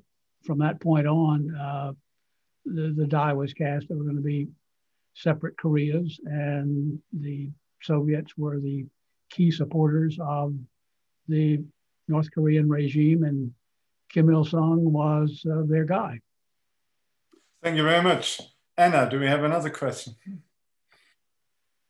Yes, we do. Matt O'Connor would like to know, what are China's short-term goals for the China and South Korea relationship? That's a question for Abe Denmark, is it? Thanks, Anna.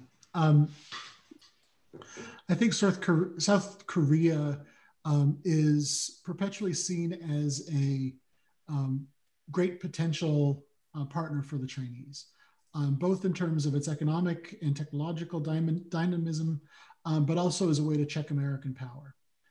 There's a sense among some in China that if China can improve the relationship with South Korea to a degree, that it would limit the ability of the United States to strengthen its alliance. And China has tried that in a few different ways, through a few ways trying to attract South Korea.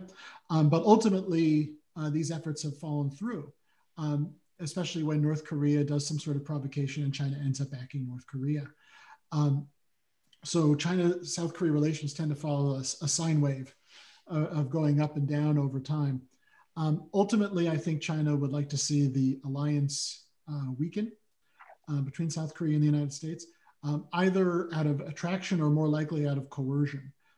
We saw China punishing South Korea quite significantly for agreeing to the United States to allow the United States to deploy a THAAD missile defense battery to the Korean Peninsula, something over China's objections.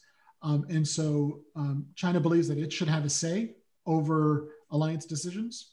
And it would like to at least be in the heads of South Korean policymakers so that the next time the United States wants to do something with the alliance, that China has a voice. China has a say, either implicitly, explicitly, so that South Korea would be less willing to do something that would potentially upset Beijing, and therefore achieving China's goal of keeping a lid on that alliance. Thank you very much, Alison. So Clifton Pannell is a 1961 graduate of UNC and the current emeritus professor of the geography of China and East Asia at the University of Georgia. And he has said that according to the John Garver Recent History of China's Foreign Policy, Mao and the US were close to negotiating a means to allow the PRC to take over Taiwan without US intervention. Once the Korean War broke out, that ended any possibility of the US not intervening in China's takeover. Could you comment on Mao's misjudgment of this reality and the fact that China's President Xi Jinping has readdressed this issue and it is now a matter that China is stressing again as it seeks to return Taiwan to the PRC, whether by violence or diplomacy? Somewhere else, that seems to be for you.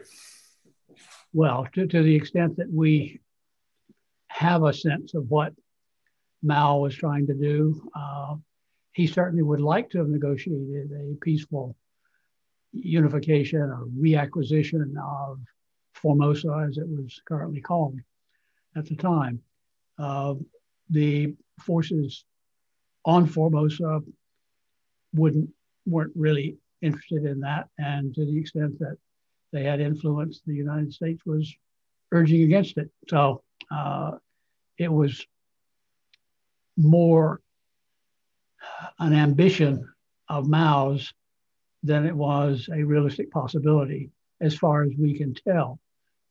We have recently gotten at the Woodrow Wilson Center a large number of documents from Taiwan, and they are not yet translated, but when they are, we may have a little more light on the subject. They may know more about that than I do.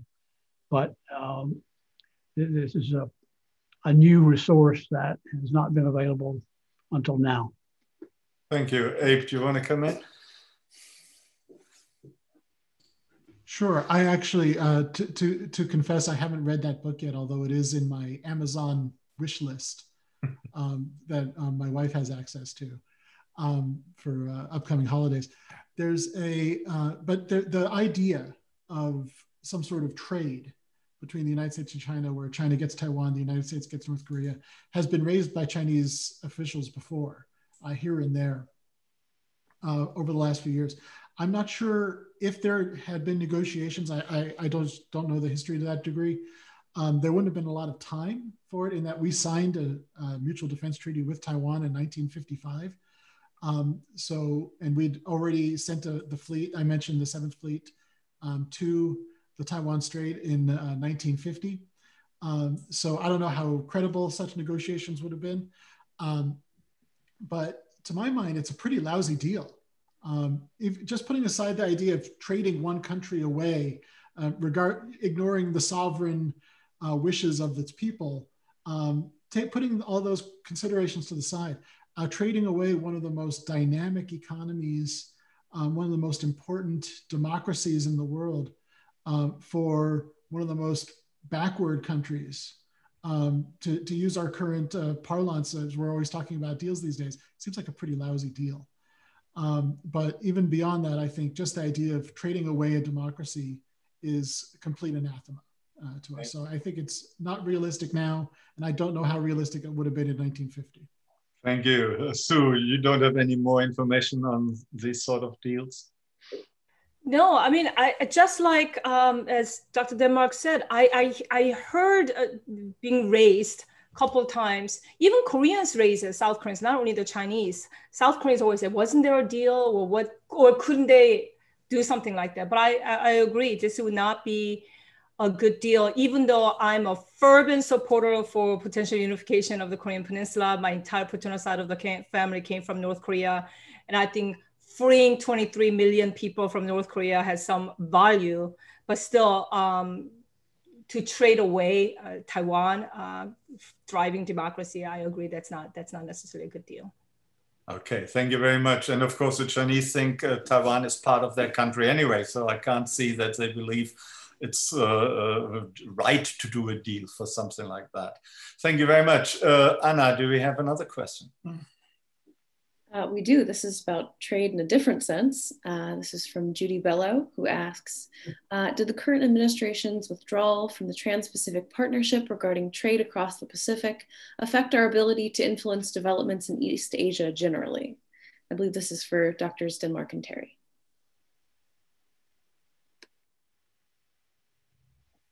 Go ahead. Whoever. Yeah, Abe, would you like to start? Sure. Yes. Unequivocally.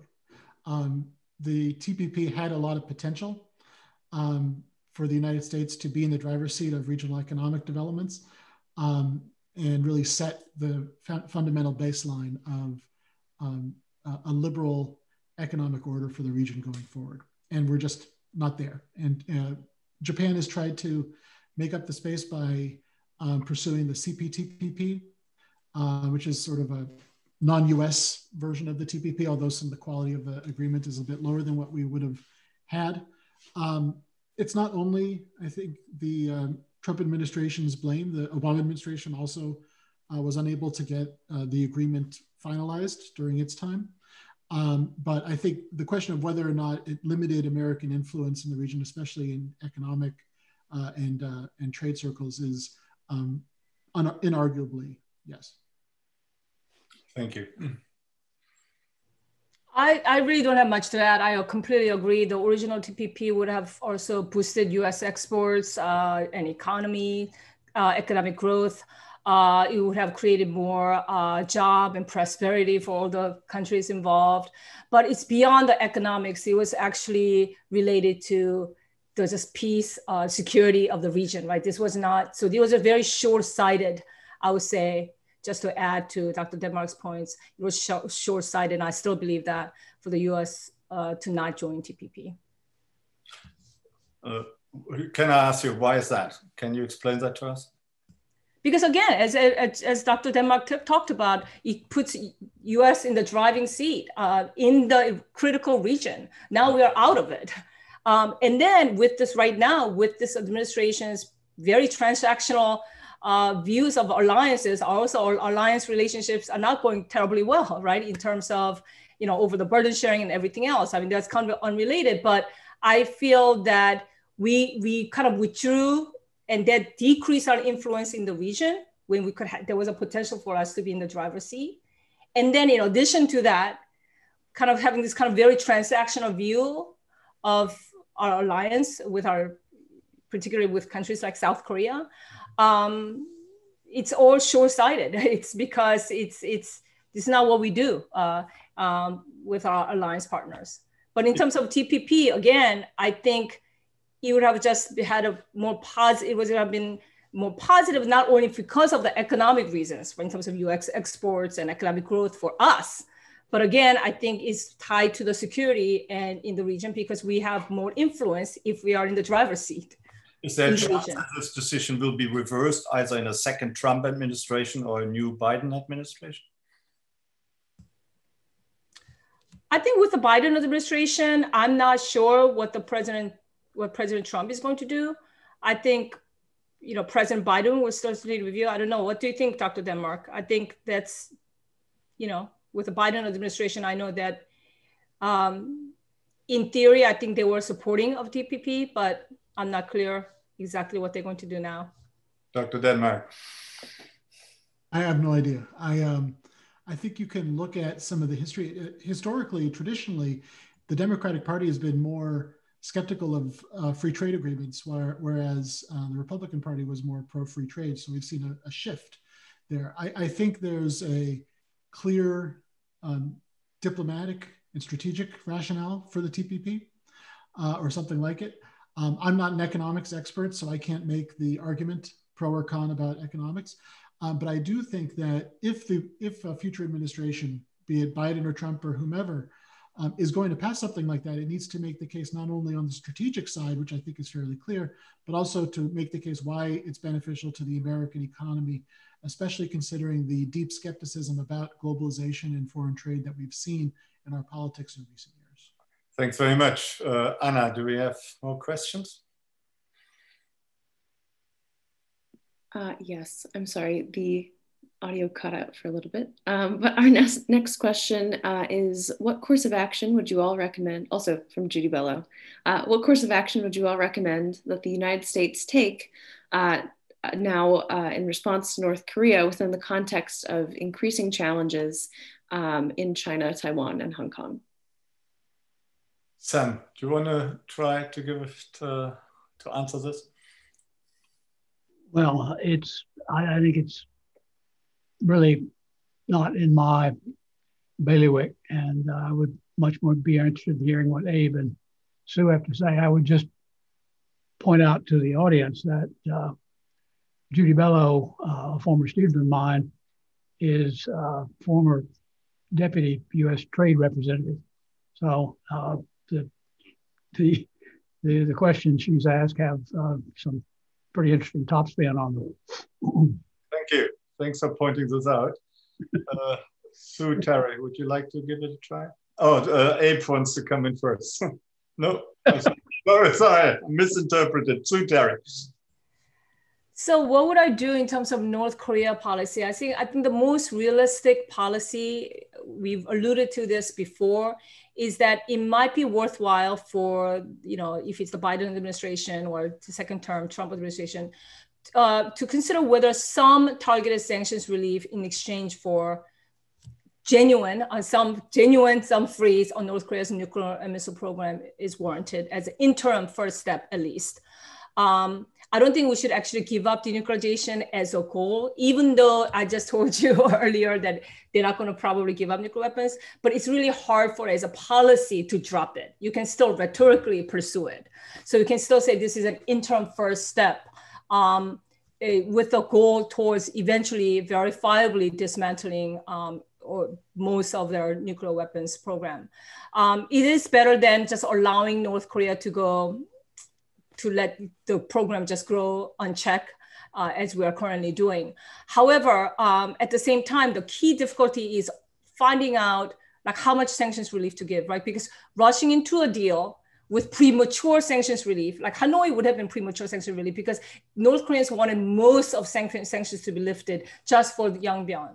And in that way, once we give up all the leverage, we might not activate a genuine halt to the North Korea's nuclear missile program.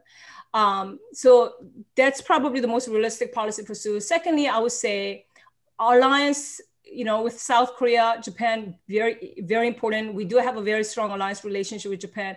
With South Korea, there are some difficulties, there are some challenges. I mentioned burden sharing agreement is at impasse right now. Because we've been asking for 500% increase from South Korea, again, very transactional way of handling the alliance relationship. I do think it's important to get on the same page with Seoul.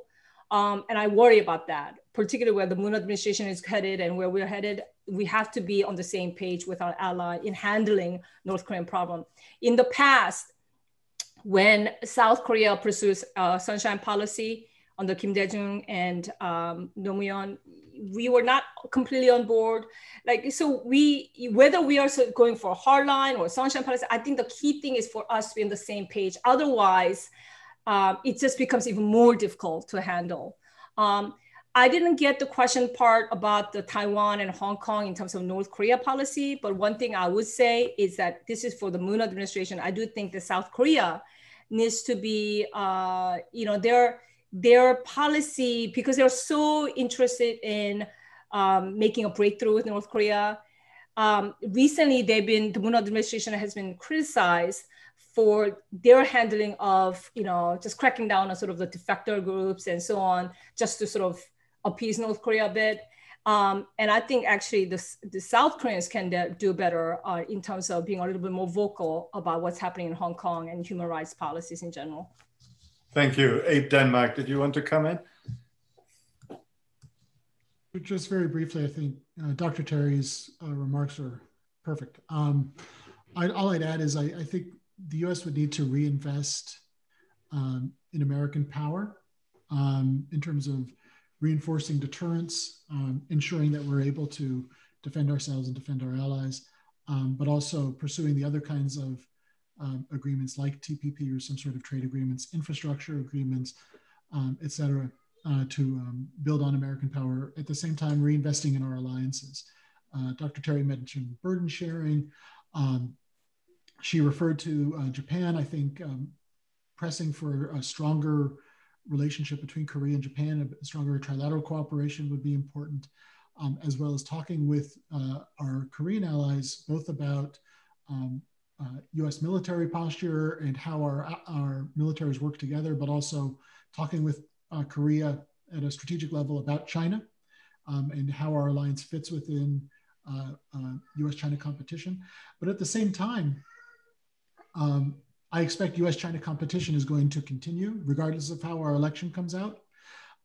But we need to find a way to cooperate with China, even in the midst of competition. That too often we tend to see these things as mutually exclusive. We can either cooperate or compete. Whereas I expect going forward, we'll be better served if we actually realize that we can actually do both at the same time. We can walk and chew gum at the same time, cooperating based on mutual interest, not as a favor of one to another. And I think North Korea is a great example of where we can compete at a broader level, but on North Korea, there are certainly areas where we should be able to cooperate at the same time. Thank you. And didn't we do that with the Soviet Union during the Cold War? Both cooperation and, of course, fierce rivalry and competition. Let me ask you, regarding the human rights situation in North Korea, have there any improvements been made, maybe even inspired by Kim's more global prevalence and his acceptance on the international stage since these visits?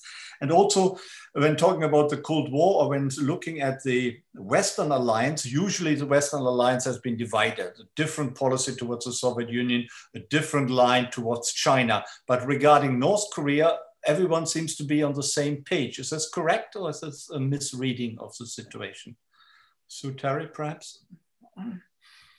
So on the human rights front, I don't know if you got to read that 400-page report by United Nations Commission of Inquiry on Human Rights a number of years ago, which is very comprehensive, that really says it's unparalleled what's happening in terms of human rights violations. The only parallel they could draw was Nazi Germany. And has it improved under Kim Jong-un? Well, they still operate prison camps. There are still over 120,000 political prisoners that's separate from a regular criminal penal system. They have cracked down, Kim Jong-un has cracked down on the defectors going back and forth.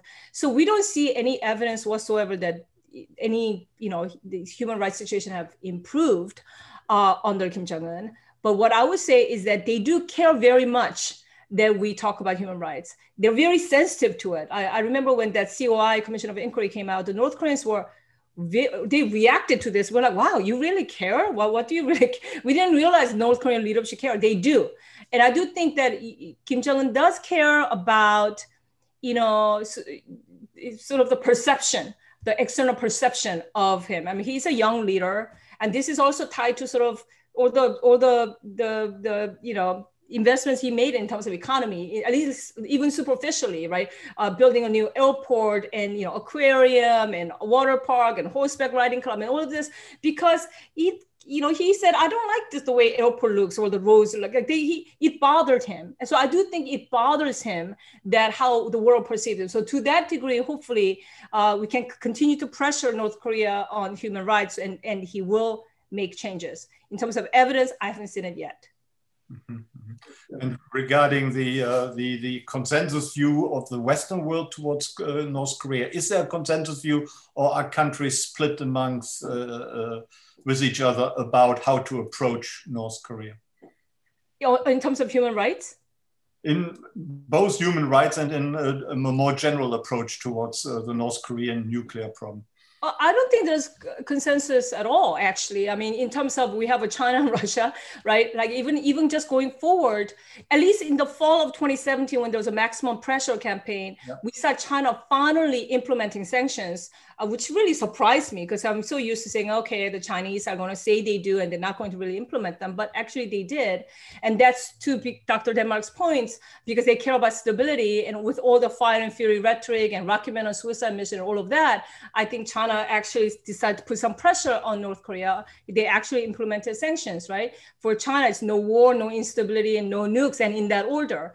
But now they have moved on. You know, Xi Jinping have met with Kim Jong-un 4 times already. I don't know how, in terms of implementation, I think it's loosening.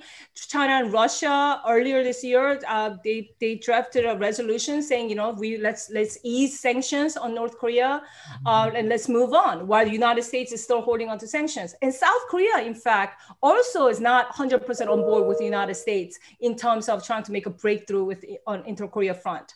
They also want to sort of ease up sanctions and so on. So no, we're not all on board. I think this is what I mean. We need to at least get on board with our ally in terms of how. No, that's what I meant. I was referring to the Europeans, and the Americans, for example. Are they more or less on one page, or as often is the case that the Europeans and the Americans are split in their approach, let's say, towards China or Russia? What about North Korea? Are they split, or?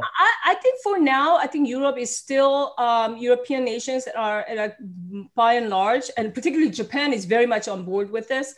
Because we have not seen any substantive progress on denuclearization front, the sanctions should continue. But again, I think South Korea wants, the Moon administration really wants to make progress with North Korea. So they're looking to give some incentives to North Korea. And so there's potential divergence on that. But by and large, I think most people are still on board. And if North Korea conducts a provocation after the election, let's say a testing of Hwasong-16, I think then we will again see more of everybody being on board in terms of going forward with sanctions. I think North Korea Kim Jong-un should think twice about that before he decides to conduct a provocation. Hopefully he listens tonight and he will heed your advice. Thanks very much. I think we're running gradually out of time, but perhaps we have time for one final question. And then I would like to give our panelists a chance to speculate wildly about the future in a last round. Anna, would you like to ask the final question?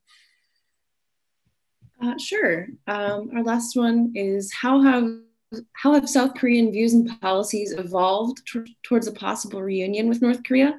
And do recent events in China and North Korea influence this ongoing evolution? That is also being asked by Judy Bello, I understand. Yes. Dr. Denmark, would you like to try? Sure, although I expect Dr. Terry also has lots of views on this.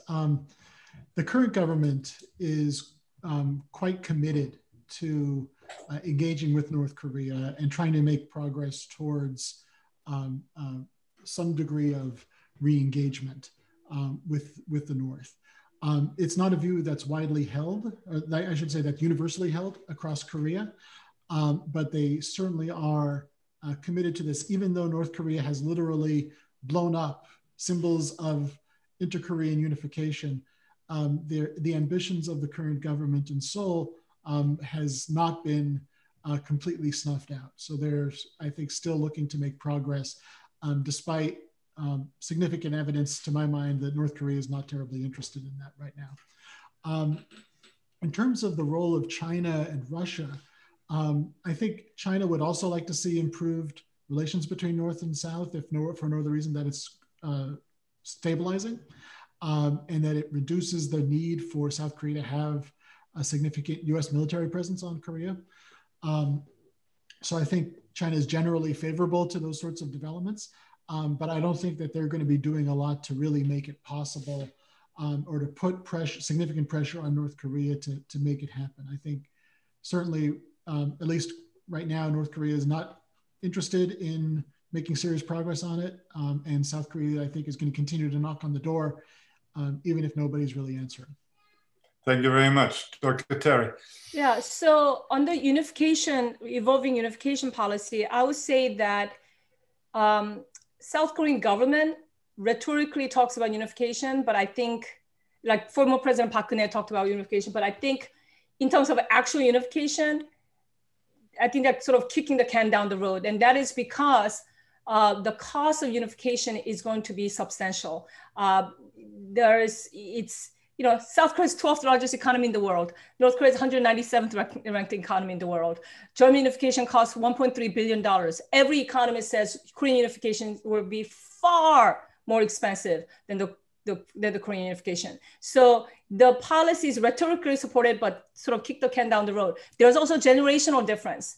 The older generation, more or less of the people support unification, like my grandparents' generation.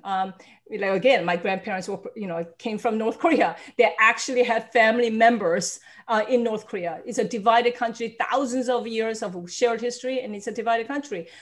So of course they want unification, but the younger generation, they don't know what North Korea is. They don't know what the Korean War is. I mean, they haven't even gone through the democracy when the students made democracy happen in South Korea. These kids are born in Gangnam, right?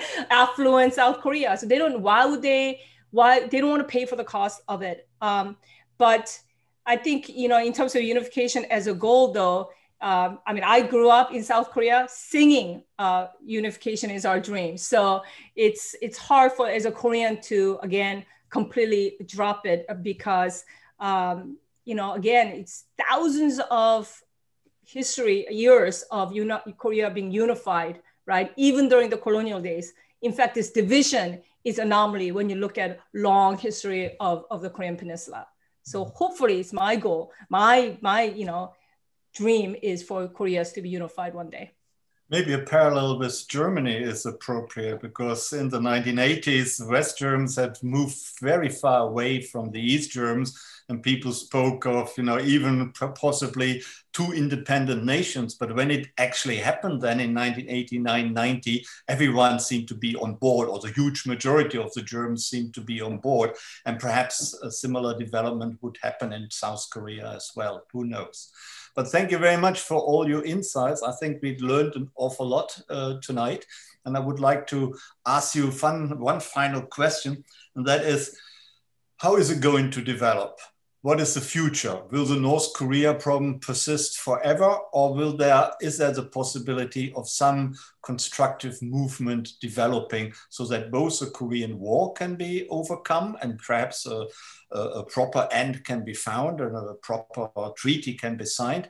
And is there the possibility of demilitarizing or even of unifying the Korean Peninsula? Let me start, as we started this evening, let me start with the final round by asking Dr. Samuel Wells. Well, thank you, Klaus. I don't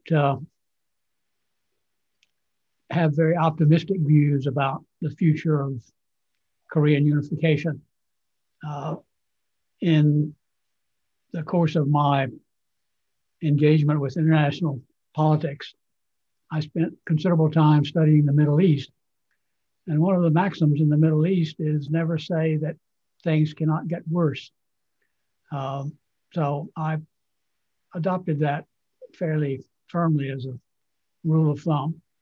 I think in a prior discussion, Sue Terry said that she hoped unification might occur during her daughter's lifetime.